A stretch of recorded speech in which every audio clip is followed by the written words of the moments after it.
Isang mapagpalang araw ng Linggo, July 6, 2025 sa ating lahat kabayan.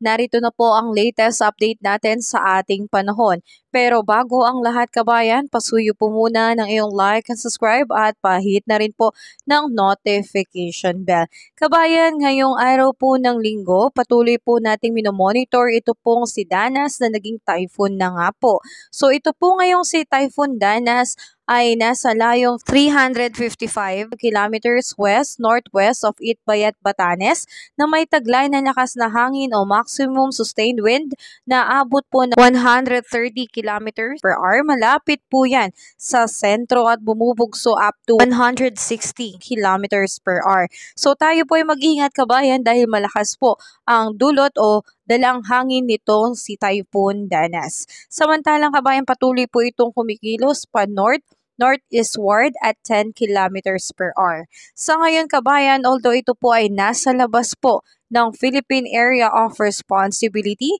inaasahan na ito po ay patuloy na kikilos generally pa northeastward over the next 36 hours. At posible nga po itong mag-re-entry o pumasok muli sa Philippine Area of Responsibility possible ngayong gabi o kaya naman bukas po mismo ng umaga, July 7. So yan po ay ating paghandaan ng muling pagbabalik nitong bagyo o Typhoon Danas sa loob ng PAR.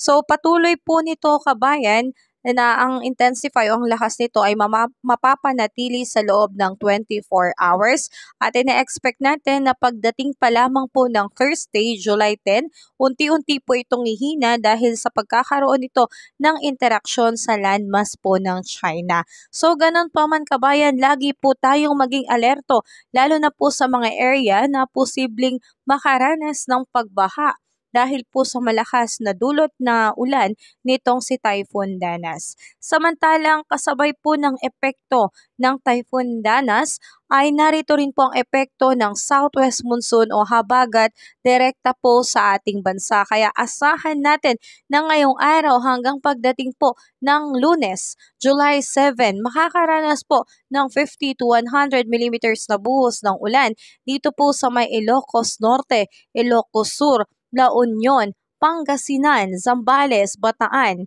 At pagdating naman po sa July 8, kinabukasan July 8 Tuesday, dito naman po sa may Ilocos Norte, Pangasinan, Zambales at Bataan ay makakaranas po ng 50 to 100 millimeters na buhos ng ulan. So lagi po tayong maging alerto kabayan at maging updated sa ating ulat panahon, lalo na po sa mga area na aking nabanggit dahil posible pong makaranas ng pag-ulan and landslide dahil po sa dulot na malalakas na buhos ng ulan dulot nitong southwest monsoon. So ulitin ko kabayan, ang magpapadala ng ulan sa ating bansa ay ito pong southwest monsoon. Pero nandyan na rin po ang pangamba natin sa pagpasok muli nitong si Typhoon Danas. So yan na muna kabayan ang aking update. Pasuyo pa rin po ng iyong like and subscribe at pahit na rin po ng notification bell. Ingat tayo kabayan. Have a safe day po sa lahat.